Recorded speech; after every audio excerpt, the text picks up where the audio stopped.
You begin doing training related to the Marine Corps in 61. You're commissioned as an officer in 63. Yeah. And is it in 1964, I guess, well, latter 63, when Diem is assassinated, that's when Vietnam really begins to come into your consciousness? Yeah. And also, that's also the time that Life magazine started publishing articles about the the advisory units and conflicts and things that were happening. So Right. there became a public awareness more in '63. So you go into Vietnam in August 65. You were at the Marine Corps, so I'm assuming you flew into Da Nang? No, they weren't until um, probably into March of 1965. They weren't sure how the military force was going to be deployed. Legally it was for defensive purposes. It was in support. It wasn't a so. We went by ship. We went by ship in a convoy in late '64, December, January. We went by ship to Okinawa, where we were stationed. My company was designated as a raid company, so we spent more time up in the northern area doing counter guerrilla warfare training for other units. But we were there until August, until they decided they were going to create Chulai. Chulai was just a barren area that was created as a base. There was no town or village or anything there. So it was there because that was kind of in the center of the country, and also there was major activity taking place. So that when we landed in '65, within the week we were in Operation Starlight, which was the first big military operation of the Vietnam War. So we were in that, and then a month later we were Operation Piranha, which was another big operation. Let's go back to, you're on board the ship. You're transiting from Okinawa to Chulai. Um, Suppose that another Marine officer on the way just asks you, what is this all about? Why are we going to Vietnam? In the late summer of 1965, what do you think you would have said in response to that question? Well, at that time, but you have to understand too that I had received a full year's worth of training and history leading up to it, and also having had read, the French uh, presence and what happened there. Uh, I would. You also have to understand that being the age I am, this was only 10 years after Korea. Hmm. So that our way of explaining it to ourselves in such what that it was uh, uh, very much very close to what happened in Korea, in that you have two areas that have been divided by treaty. That the one was being taken over by force, and later when I was a liaison officer at district headquarters, that was why the district chief also had explained it to me. I mean, because we talked about, I was being, wanting to know what I was doing, if Yeah. I was being the bad guy, if I was being the good guy, or, what was the situation? Because being a young person, you want to know. But that was how I would have done it. The parallels to Korea are very, very close. Yeah, so the objective is to do what was done in Korea, prevent the southern part of that peninsula from falling into communist hands. Yeah, and we also knew that that Ho Chi Minh had been spent time in France, and he went to Russia. We knew that Nguyen Giap had been trained in that the communist leaders in China had been trained in Russia with close relationships. We knew that they were being supplied soon after. We knew they were being supplied by Russian arms. So Yeah, that was those two things together were the foundation of our belief at the time.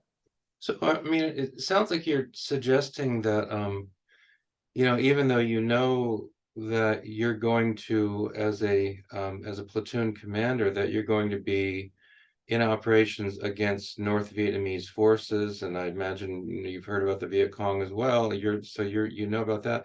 But was there, in some sense, conceptually, that this is ultimately a fight really against the Russians? Ultimately, this is really a fight against the Soviet Union. This is kind of a More not necessarily that, but because communism was perceived as a international threat that was being led by proxy. That the idea originated there, but was being spread. Uh, and you had, maps. You can find maps now that show how the influence went. And then the experience of China and the grave things that happened there was a cautionary tale. But you also have what was happening and had happened in Cuba and spreading through South America.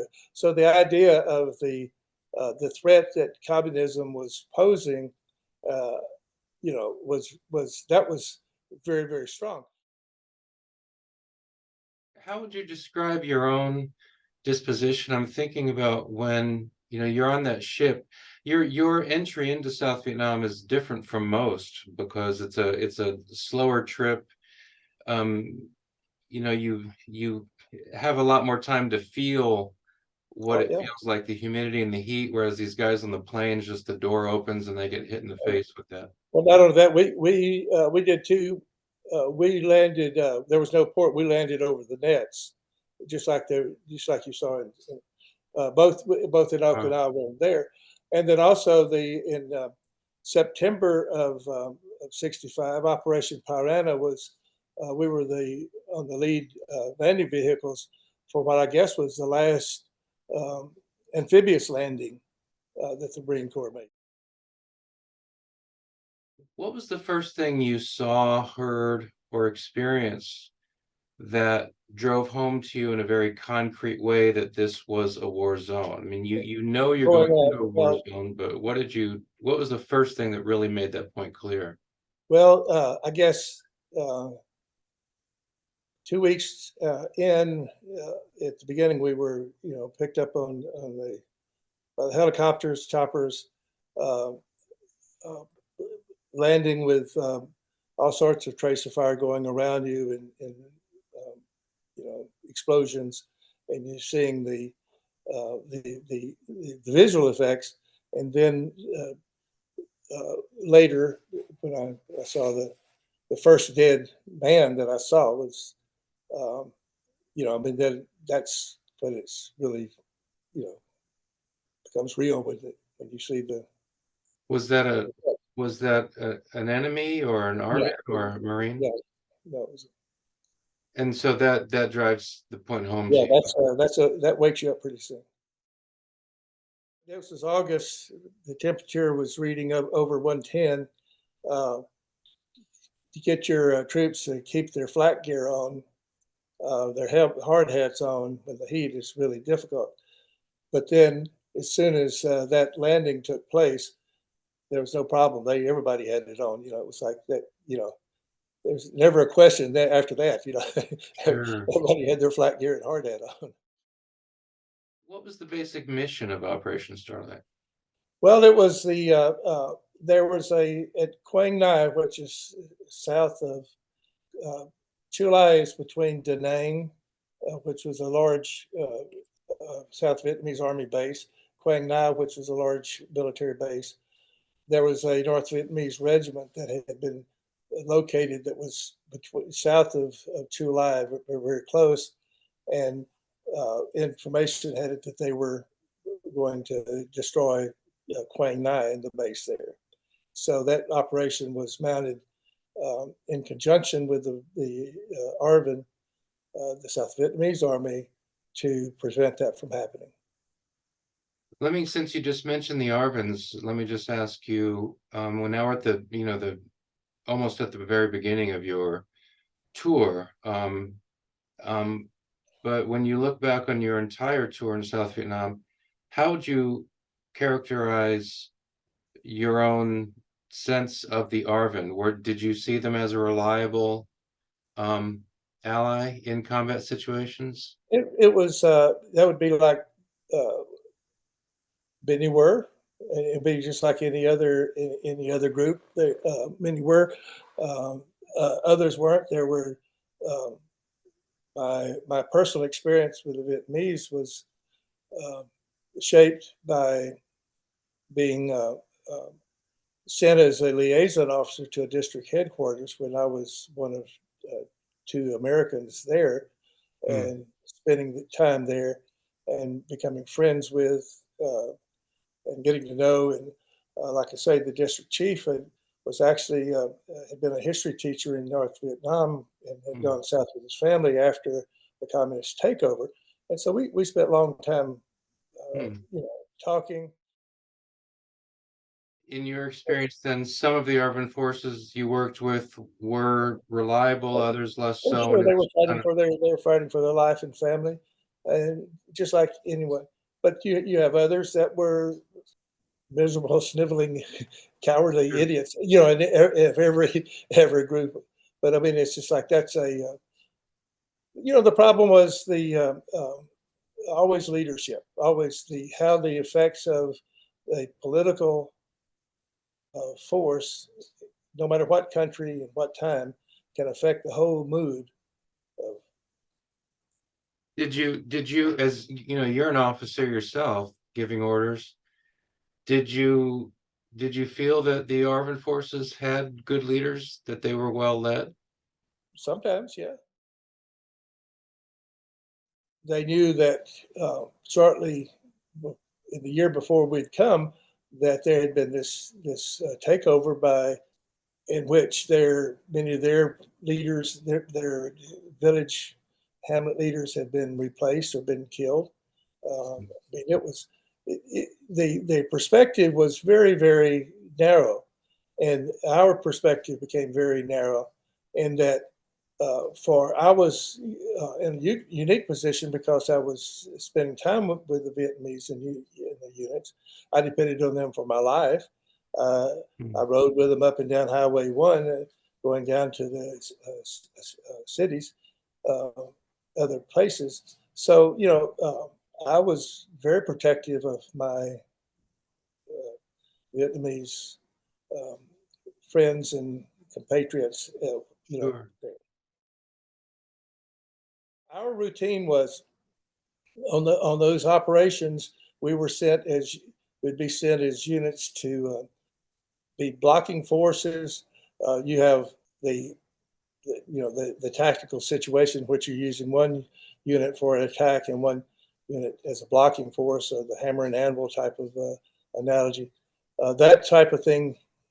Well, for the type of conflict that we were fighting, uh, we, small unit platoon commanders saw it as being foolish because there was no objective and there was no result to the objective, and so we saw it as wasteful. And when we were taken away from our area of operation, then the people that had been providing us information would be killed. We'd go back. We have to start again.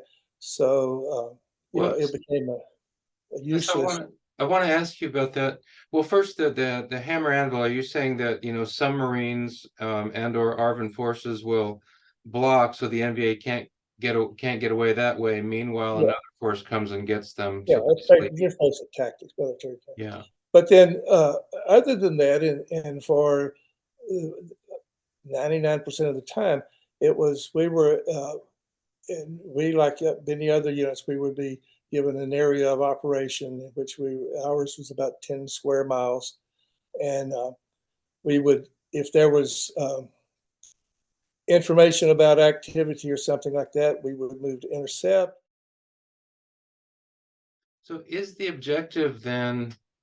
I mean, basically, is the objective body count? Basically, Well, the objective, that's a marker. Um, but the objective is uh, to change the political will of the people. What we would do, the training was we spent our time patrolling, but not only these operations, what we did was patrolling, and that meant going into to the different villages, setting up an aid station, treating tropical diseases, pregnancy. We always had 2 corpsmen. If somebody shot a water buffalo, there was a lineup of complaints being made to a special officer, there at Chulai, and it wasn't a free for all on people and such in the Marine Corps area, because the idea was that you would never win. The only successful anti-guerrilla war at that time that had been fought was in Malaysia by the British, and that was who was training. You have to show the people. So when you go into a village, and with the objective of, winning the hearts and minds, civic action, what specific kinds of things then, as a platoon commander, are you overseeing as these Marines with South Vietnamese are going into this village to Well, help? What well, to sort of make specific things are you doing? you would set up a defensive perimeter to make sure that nobody would be assaulted when they were there. The villages wouldn't be assaulted. You would meet with the Daiwi, the village chief, who was in charge. You would ask if there were people who needed special treatment. Tropical diseases were a big problem there, and especially if you have no antibiotics. Mm. And so that was the thing of trying to maintain some sense of order, some sense of justice. If there was other type of problems, that you would try to do what the local police might be able to do, but try to do it without. And that was what was so important to my training in schooling, was that all the ways that you can offend people. We had a combat base on the Song Trebong, the river, that was about a mile in from the South China Sea. We had the Marine Corps is built on threes. You have three squads in a platoon, 3 platoons, in a company, and so your operation always on the triangle on the thing. So you have an area of operation for my platoon, which was second platoon, and then we would be every night there was either a squad or a platoon patrol. In December the 4th of '65, if you can imagine a kind of a square peninsula south of Chulai, was created as a landing strip. They created first laying the aluminum interlocking mats that made about the shape of a carrier deck, and they could land planes on it with a catch wire just like they would, and then it was gradually built into an airstrip. Yeah. Okay, so south of there, 10 miles or so, as planes would circle to come into Chulai, they were receiving fire. So we were sent to check it out, and the result of that action was a major battle in which a large number of the North Vietnamese military were killed, and a lot of weapons were kept. You also participated in Operation Piranha. Oh yeah. And what was that? Well, again, it was like it started off as being this. Okay, the background is that the remnants of Operation Starlight, the ones had regrouped further south, and so they had been thought to be on this one peninsula further south of where we were, and so that the best way of doing that would be to effect this amphibious landing there, and then have the on one side, and then have the Arving forces come from the other side, and then to capture the remnants of that North Vietnamese unit. Wow. So the first part of it became like what you see in the movies of the landings on the beaches, Amphibious landing. opposed, with it, and then but then after that it became each units were given areas to patrol through and try to locate. You said that this amphibious landing was opposed by the NVA? Well, I mean, At that time, yeah. I mean, it What, was like, so when you say that, I mean, what do you mean by that? Are there well, I mean, bunkers that coming it in, means or that when that you're under the fear of fire, receiving the fire as you come out of your landing, landing vehicles. It turned out not to be like Terra World, one of those things where you have the right? heavy, but it was definitely, airstrikes and mortar and all those things happening. So it was plenty exciting. And I mean, I don't know that I've heard of another battle that ensues with an amphibious landing in South like Vietnam. I say, I think it, like I said before, I think that it is the last one because after that, then they were superseded by the helicopter. Right. But because of this, because of where it was, and because they had because at that time we had come, and they had the amphibious vehicles, the Amtraks and those things there, they could make use of them. Um, Wow. So I mean that kind of symbolizes in a way how early you're there. When was Operation Prana? Was that late 65? well, that was just like a month after. That's again, we're talking about November of 65. '65.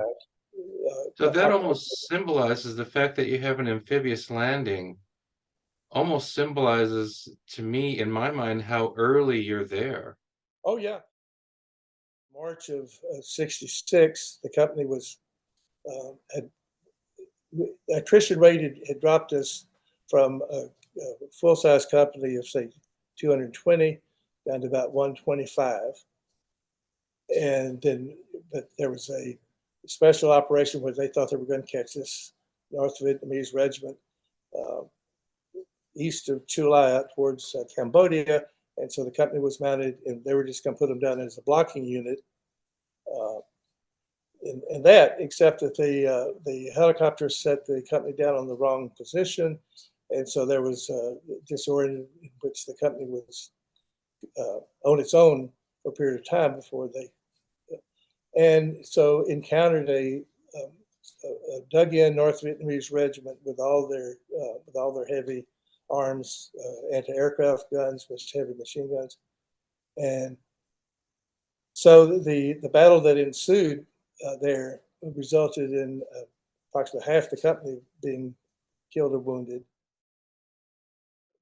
What was hard about it is that usually any sort of assault that takes place is accompanied by artillery strikes or naval gunfire or air support. And so here the company was caught without those things for a number of hours because they didn't have our coordinates where the company was. So you served with Charlie Company then? Yeah, And so Operation Indiana, is this 1966? yeah, March of '66. And you said that during this operation, about half of the company is either killed or wounded? Yeah. And one of the reasons for that is because you were not able to get artillery or fire support? Well, that's part of it, but part of it too was it was you may have gathered by now that the in my mind most operations were ill conceived and were for reasons other than the what we perceived as being the objective. Yeah. Uh, it was well, all those things came together. It was rushed. For example, our company commander, the operation fell between we had map sheets, 1 to 10,000 map sheets, and it fell where two came together. So that was, and I think that's what also how the helicopter pilots they rather than one area, the company was supposed to land and then go a certain far distance, and then go left to become a blocking force. Except that it was set, it was set in the wrong place. That was messed up. The information was messed up, and that the Vietnamese regiment was already it wasn't moving; it was already in place. Um, The we NVA? captured two 81 two anti-aircraft guns there, two big machine guns there. You said that your platoon um, dropped the number of Marines in your platoon went from 44 to 16. Yeah, that's What, like one squad. Yeah. was that as a result of one operation, or was that No, just attrition over that's time? but see, the politics that were playing at that time were we weren't being resupplied. They hadn't figured out exactly what the mission was. You know, if it's going to be, and they never did really because it was ostensibly it was defensive to protect the North, I mean the South Vietnamese military and those bases. But then it became the idea that the best defense is an offense. You know, became so. But day by day, you'd have people wounded. You'd have people budget stakes or Yeah. become wounded over the year because when you're in constant operation day and night for a year, uh, even though you're not in big battles, that it takes its toll. I had a platoon sergeant who, on this Indiana thing, had a premonition, and that he got his fresh utilities out of his footlocker, and the other squad leaders were teasing him. He said, "Well, I want to look good when I die," and he died. You know, How Colon much? Rodriguez. He'd been Puerto Rico, and he and his wife came to New York in time for him to be drafted within a couple of months to go to Korea. How was Colon Rodriguez killed? He was killed trying to save another um, young Marine named Hassey uh, from Boston. So he was trying to rescue him, and he was shot and killed. And did Hassie also die? Yeah.